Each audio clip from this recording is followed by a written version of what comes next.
Personal finance व्यक्तिगत वित्त का सीधा मतलब है अपने पैसों को सही तरीके से मैनेज करना ताकि आप अपने भविष्य को सुरक्षित कर सकें और अपने लक्ष्यों जैसे घर खरीदना, बच्चों की पढ़ाई या रिटायरमेंट को पूरा कर सकें। आप जानते होंगे कि सही योजना कितनी महत्वपूर्ण होती है। ठीक वैसे ही पर्सनल फाइनेंस आपके पैसों के लिए एक लेसन प्लान की तरह है। यहाँ पर्सनल फाइनेंस के मुख्य स्तंभों पिलर्स की विस्तृत जानकारी दी गई है। आय, ये पर्सनल फाइनेंस का शुरुआती बिंदु है। इसमें वह सारा पैसा शामिल है जो आप कमाते हैं। सैलरी, जैसे आपकी स्कूल की मासिक आय, बोनस या एक्स्ट्रा ट्यूशन, कोई भी अतिरिक्त कमाई। पैसिव इनकम, जैसे किसी निवेश से मिलने वाला ब्याज या किराया। बजट और खर्च, बजटिंग एंड स्पेंडिंग।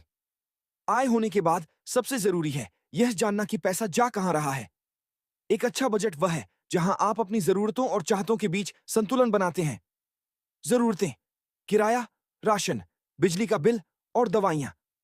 चाहते हैं बाहर खाना, नए गैजेट्स या घूमना फिरना।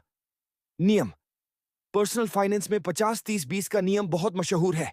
50% जरूरतों के लिए, 30% चाहतों के लिए और 20% बचत के लिए। 30% चाहतों के लिए और 20% बचत के लिए।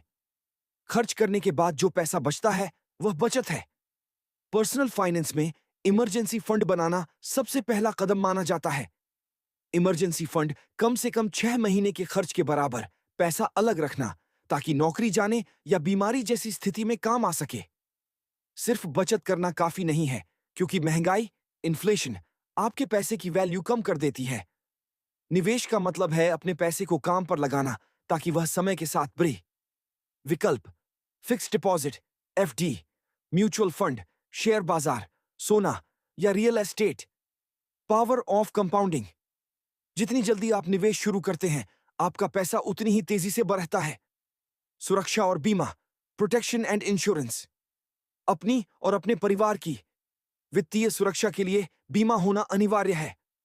लाइफ इंश्योरेंस, जीवन बीमा, ताकि आपके न रहने पर। हेल्थ इंश्योरेंस, स्वास्थ्य बीमा, अस्पताल के भारी खर्चों से बचने के लिए।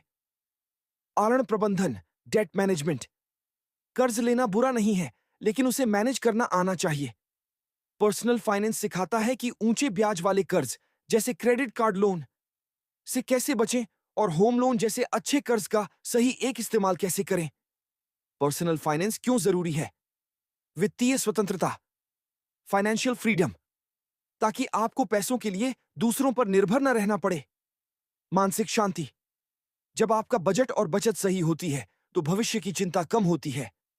महंगाई से निपटना, निवेश के जरिए आप महंगाई को मात दे सकते हैं। प्रो टिप, निवेश शुरू करने से पहले हमेशा अपने इमरजेंसी फंड और बीमा को प्राथमिकता दें। इस चैनल से जुड़े रहने के लिए धन्यवाद। सब्सक्राइब करें ताकि हम आप तक और आप हम तक पहुंच सके। धन्यवाद।